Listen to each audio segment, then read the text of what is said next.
कायम हुई, पैसा ताकत सब कुछ उनके पास था। उलमा खरीदे गए, किताबें छपाई गईं, जन्नतुल बकी को बिल्डोजर से पूरा तहस नहस कर दिया गया, शिर्क के नाम पर बहुत सारी चीजों को खत्म किया गया।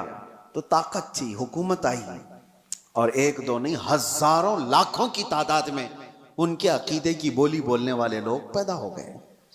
सिर्फ अवाम नहीं, उलमा भी, बड़े बड़े मुफ्तियाने किराम जो मनसबदार है वो सब दौलत के तहत में आ गए, ताकत के तहत आ गए। ये दुनिया का मामूल है, ये चलता रहेगा।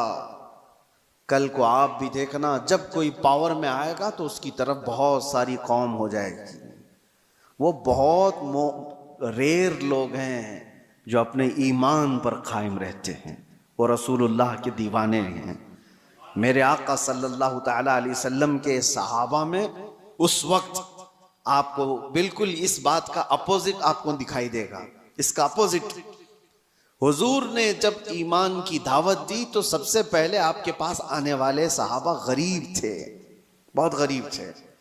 और ऐसा नहीं कि हुजूर पाक सल्लल्लाहु तआला अलैहि वसल्लम का माल देख करके वो आए थे कि बड़ी ताकत के मालिक हैं, बड़े दौलत के मालिक हैं, इनके पास जाएं। नहीं, उस रसूल के पास वो आए थे जो पेट पर पत्थर बांधा करता।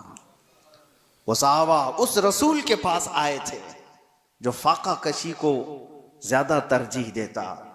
रसूल करीम सल्लल्लाहु तआला अलैहि वसल्लम के साथ आ तो गए गरीब सहाबा, लेकिन उनके अपोजिट में कौन थे? अबू जहल बड़े पैसे वाला, अबू लहब बड़े पैसे वाला, सफवान बड़े पैसे वाला, इतने बड़े बड़े मालदार लोग वहां पर थे जो ये पूरे सहाबा की अकेले कफालत कर सकते थे, सारे सहाबा को वो अकेले पाल सकते थे।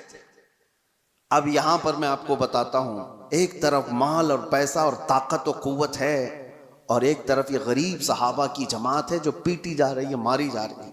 सहाबा ने क्या किया, अल्लाहु अकबर। वो मुझे बात याद आती है, खंदक के मौके पर 1 महीने से सहाबा खंदक खोद रहे थे, और जब जंग शुरू हुई 12,000 के करीब तादाद में मुशरिकीन आ गए खंदक के उस पार। उनको पता नहीं था ये खंदक वाली जंग है मुशरिकीन को। ये सहाबा ने नया तरीका इख्तियार किया था मदीने की हिफाजत के लिए कि वो खंदक अबूर करके मदीने में ना आ जाएं। खैर, महीना गुजर गया था, खाने पीने की चीजें खत्म हो गई थी, फाके पर फाका चल रहा था। उस वक्त सामने वाली जो फौज थी वहां से तो रोज गोश्त भुनने की खुशबुएं आती, गर्म रोटियां उधर पक रही थी। वहां तो पैसा था, माल था, खाने की इफरात थी। सहाबा इधर भूखे हैं, प्यासे हैं, लेकिन तारीख में आप खोल करके देखो, एक सहाबी ने भी रसूलुल्लाह के ये कहा हो कि चलो उधर खाने की लजीज चीजें हैं, जाकर खा करके तो आए, उस तरफ उन्होंने चेहरा तक नहीं किया। हुजूर पाक सल्लल्लाहु तआला अलैहि वसल्लम ने उनसे कहा, ऐ मेरे सहाबा, मुझे पता है वो गोश्त की खुशबुएं तुम्हारी भूख को और बढ़ा देती होंगी, तुम्हारा सब्र टूटता होगा, सब्र करो। सहाबा ने क्या कहा, या रसूल अल्लाह सल्लल्लाहु तआला अलैहि वसल्लम, हम रोटी और बोटी के लिए इस जंग में आए होते तो यहां नहीं होते, वहां होते। हम आए हैं सिर्फ चेहरे रसूल के लिए। हमारी भूख का इलाज है मुस्तफा का चेहरा, हमारी बीमारियों का इलाज है मुस्तफा का चेहरा। इस दीन से उन लोगों ने एक बाल बराबर भी बगावत नहीं की। लेकिन वो अवाम की बात है कि जब जब ताकत किसी ऐसे गुमराह के पास भी आ गई तो उसकी गुमराही की तारीफ करने वाली एक जमात पैदा हो जाएगी। हाँ, एक जमात पैदा हो जाएगी। अरे दूर तो छोड़ो, हमारे इस मुल्क में कुछ सालों पहले एक कॉन्फ्रेंस हुई थी दिल्ली में, आपको पता नहीं होगा। उसमें बड़े बड़े उलमा और बड़े बड़े सूफियों को जमा किया गया था। और कॉन्फ्रेंस कराने वाले कौन थे? कॉन्फ्रेंस कराने वाले मुल्क के प्राइम मिनिस्टर थे। मुसलमानों की, सूफियों की, खानकाहों की कॉन्फ्रेंस कराई गई थी। ठीक है, उलमा भी उसमें शरीक हैं, खानकाहों के गद्दी नशीन और गधे नशीन सब उसमें शामिल हैं।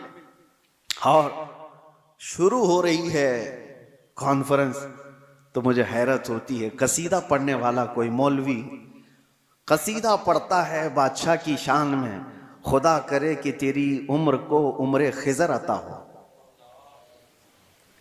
ये दुआ दी जा रही है।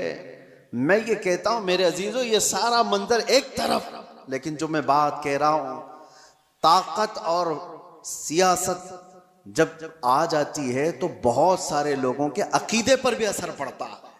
उस वक्त अपना अकीदा बचाना ये बहुत बड़ा चैलेंज होता है।